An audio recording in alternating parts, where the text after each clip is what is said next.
Существуют люди, которым обязательно надо проходить игры на все 100%, чтобы были выполнены все сайд-квесты, собраны все записки, пройдены все испытания и все в таком духе, иначе игра пройденной не считается. Причины могут быть разные: перфекционизм, просто желание довести дело до самого конца, а может быть даже какие-то личные счеты с игрой. Прекрасно понимаю это движение, ибо я сам еще тот перфекционист, но вот сам проходить игры на 100% я не люблю. И дело здесь не только во мне, ну хотя и это тоже. Вы пробовали завершать свои любимые игры на 100%, выбивать из них платину или что-то подобное? Я пробовал. У меня на 100% вместе с платиной пройдена Horizon Zero Dawn, то же самое Need for Speed Heat, и на моей PlayStation 2, собирающей пыль в шкафу, лежат 2 100% сохранения Burnout Revenge. Ну и еще платина в первом сезоне The Walking Dead, где она выдается просто за завершение сюжета, и в NFS 2015 года, где я до сих пор не понимаю, каким образом я ее получил. Была еще пара игр, где я пытался взять платину, думаю, что она достаточно легкая, но на полпути я бросал это дело. А там, где я ее все же добился или прошел игру полностью, меня ждало разочарование. Потому что практически везде это сводится к зачистке карты. Пройдись по всем вопросикам, собери все рюкзаки, выполни все испытания. Это все, конечно, прикольно на первое время, но потом быстро наступает уныние, потому что одни и те же вещи десятками дублированы по всей карте, и каждый раз вам приходится заниматься одним и тем же. В том же Horizon на своем 100% прохождении я всадил в игру 80 часов, из которых только 30 были потрачены на сюжет, включая дополнение The Frozen Wilds. Остальные 50 я скитался по карте, пылесося каждый ее уголок. Эта игра одна из моих самых любимых за все время, но этот процесс гринда процентов прохождения на самом деле просто испортил впечатление. Насколько я был увлечен лором и историей этой игры, настолько же нудно было зачищать всю карту, и именно на это я потратил большую часть своего прохождения. Поначалу было весело, конечно, потому что во время прохождения сюжета с побочным контентом я практически не взаимодействовал, и поэтому это было что-то новое, но оно быстро выдохлось. Только я не успел вовремя это осознать. И в итоге от игры я устал так, что даже сейчас, спустя больше чем год после того прохождения, я все еще не хочу в нее заходить, даже просто перепройти сюжет. Потому что этот гринд в итоге просто перекрыл те яркие впечатления, что я получил от сюжета игры. Похожая история случилась с NFS Heat, хотя там подвох был немного в другом. Там сама игра была достаточно маленькая, и основная ее часть завершилась очень быстро. Я даже не успел насытиться ей, а потому отправился преследовать платину, которая по большей части состоит из собирательства, думая, что его тут тоже немного, раз тут такой короткий сюжет и такая весьма компактная карта. Как же я, черт возьми, ошибался. В конце я, конечно, все собрал, но единственная мысль, которая у меня после этого появилась: господи, наконец-то это закончилось, я могу спокойно выйти из игры. Правда, потом я понял, что мне про нее еще видео делать, поэтому потом мне пришлось создавать новый профиль и проходить ее заново, но это уже другая история. Эти две игры абсолютно разных жанров подчеркивают общую проблему большинства современных, да и не только видеоигр. Никому не интересно, чтобы их проходили на 100%. Потому что в большинстве игр побочный контент выглядит именно так, и большинство людей он даже в одной игре наскучит рано или поздно. А если таких игр 10, 20, 40, люди это поймут и побочками заниматься вообще не станут. Стоит взглянуть даже просто на статистику трофеев в любой игре, хоть в Steam, хоть в PSN, зачастую даже до конца сюжета добирается где-то 30 плюс-минус 10% игроков, а всякие побочки до конца завершают вообще единицы. Платины бывает вообще забирает меньше 1% игроков. И ради вот этих нескольких сотен или тысяч игроков запариваться с сайдами, которые действительно интересно проходить?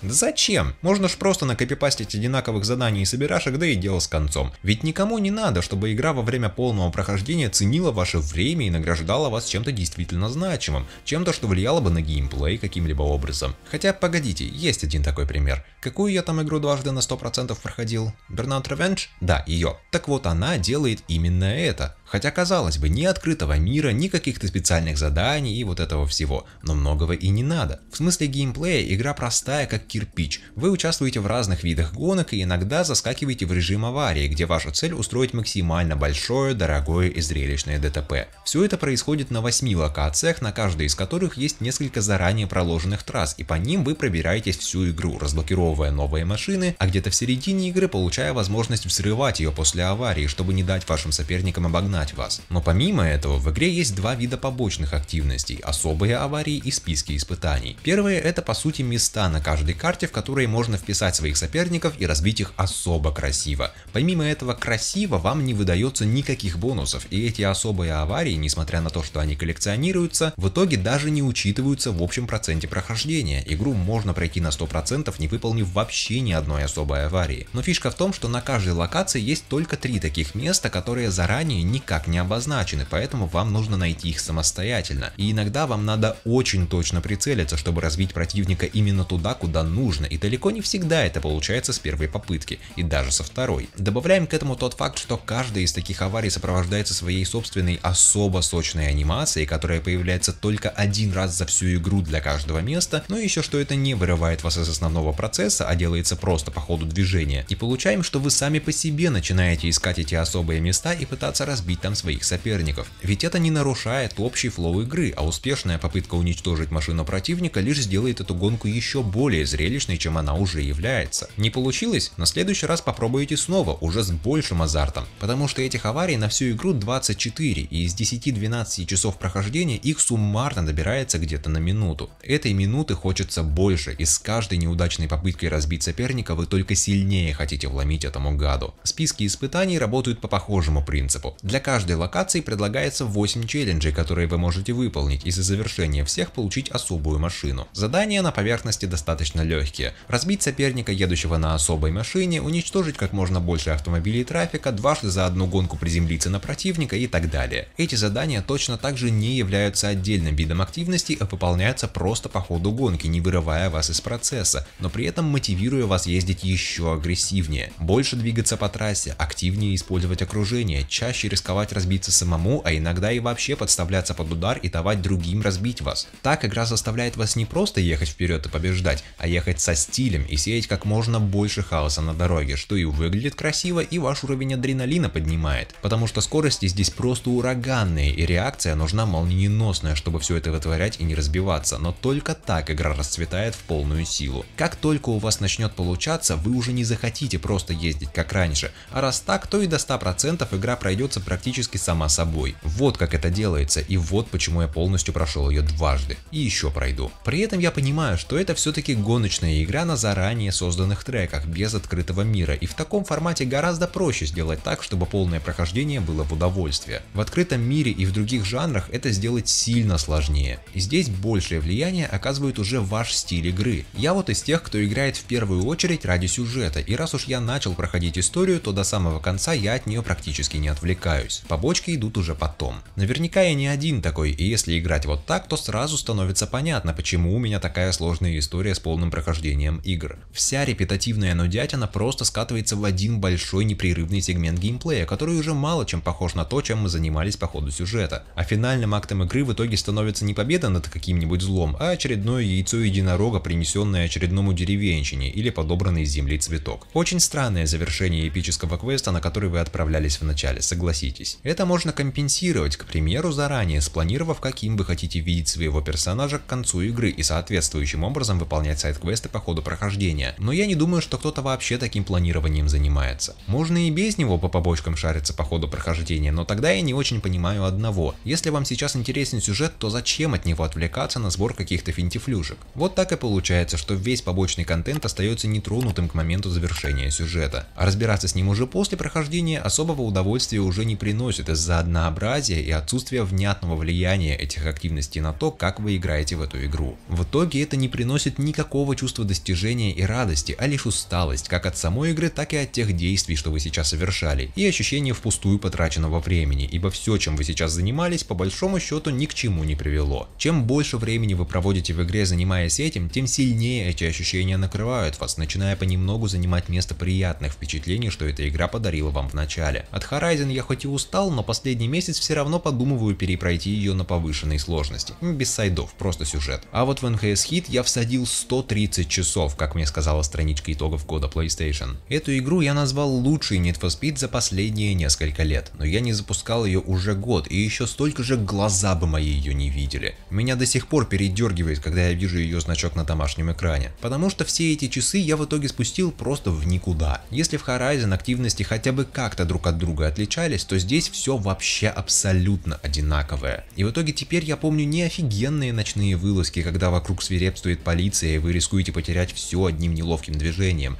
не крутой процесс постройки своей машины, а просто мотание туда-сюда в попытках собрать все, что есть в игре. Каюсь, я еще пытался гриндить деньги на новые машины, чтобы строить их, но сам этот процесс тоже просто-напросто въелся в подкорку, потому что единственный способ заработать деньги в игре — это гонки в дневное время, и их всего штук 6-7 таких, которые дают достаточно много денег, чтобы минут за 10-15 заработать на новый пепелац. И вот каждый раз, когда я хочу новую машину, но мне не хватает денег, я еду выигрывать одни и те же гонки. Я даже не знаю, сколько десятков раз я это делал. Причем геймплейного бонуса от этого никакого не было, потому что новые машины я в целом-то использовать уже никак не мог, потому что в других гонках соперники катаются на совсем уж начальных машинах, и их можно обогнать по второму разу, еще не завершив свой собственный первый круг. Не спрашивайте меня, как это работает. А в онлайне даже с полными лобби никто не принимает приглашения на гонки. Но мне просто было интересно их строить, тюнинговать, кастомизировать. Гараж, конечно, богатый вышел, но больше мне про это сказать нечего. У меня просто много крутых автомобилей. Зачем? Да так, просто. Я прошелся по играм, пройденным мной за последние 2 года. Таких 37, исключая маленькие линейные инди и просто игры без сайд-контента 29, и в 100% случаев побочки вырывают игрока из процесса, заставляя его заниматься вообще не тем, чем надо. Вопрос в том, насколько это критично, и в большинстве случаев да, это критично. Если бы я начал заниматься этим, эти игры меня в итоге выбесили бы, потому что сделан этот сайд-контент во всех этих играх примерно по одним и тем же шаблонам, и чего-то действительно существенного в игру не приносит. И это проблема, потому что по-настоящему получать удовольствие от этого могут только те пара процентов игроков, которым все и всегда надо проходить на 100%. Остальным здесь ловить особо нечего. Если вы попробовали сайды в одной игре, то вы попробовали их практически везде, где они есть. Иногда, конечно, случаются приятные исключения, но бывает это ой как нечасто. И в таком контексте мне вообще не сильно понятно, в чем прикол прохождения игр на 100%, если почти везде это сводится к одним и тем же действиям, которые не улучшают значительно ваш опыт с игрой, а лишь тратят ваше время на сомнительные бонусы. Это я все к чему. Всего в этой жизни должно быть в меру, детишки. Если игра, которую вы сейчас проходите, вдруг понравилась вам сильнее, чем вы думали, не спешите сразу проходить ее целиком. Подумайте о том, что если вы броситесь собирать все возможные значки на карте, то это может превратиться тупо в кусок повторяющегося геймплея, и игра просто превратится в работу, тем самым испортив вам впечатление от нее. А потом, когда вы захотите ее перепройти, то одной из первых вещей, что вы вспомните об игре, может стать именно тот, не побоюсь этого слова, гринд, которым вы занимались после прохождения, а не то, чем эта игра влюбила вас в себя. Если, конечно, я не один такой идиот, у кого приключилась такая штука. И если все же нет, то выгорание — вещь вполне реальная. И чтобы не выгореть от своей любимой игры, лучше не стоит проходить ее всю сразу за один присест. Если уж так хочется, то желательно растянуть прохождение на длительное время и отвлекаться на что-то другое, чтобы впоследствии игру не возненавидеть. Попробуйте это, если устаете от игр, но не знаете почему. Быть может, причина именно в этом. Все вышесказанное, конечно, не применяется к людям, которые как раз таки любят гриндить игры до полного прохождения, но таких меньшинство. Нас, простых смертных, все же больше, и распоряжаться своим временем и впечатлениями от игр, которые мы проходим, надо все-таки грамотнее. Поэтому я теперь каждый раз, когда хочу поиграть, долго думаю, во что именно, особенно если недавно я завершил сюжет в какой-то игре. И вопрос встает таким образом: гринд ради ачивок или чего-нибудь еще, потому что игра понравилась, или все же что-то новое, потому что я не хочу устать от той игры. Практически всегда побеждает второй вариант. Да, я пропускаю какую-то часть контента, в некоторых случаях даже большую, и можно сказать, что играю я не на все деньги, во что эта игра обошлась мне. Но зато я запоминаю ее такой, какой она мне понравилась, и в дальнейшем я могу к ней вернуться с радостью, что, на мой взгляд, стоит больше, чем 50 одинаковых изматывающих сайд-квестов формата «пойди принеси». А пока я отвлекаюсь от этой игры, я могу пройти другую, а то и несколько, и получить свежие впечатления, а не застаиваться на одном месте.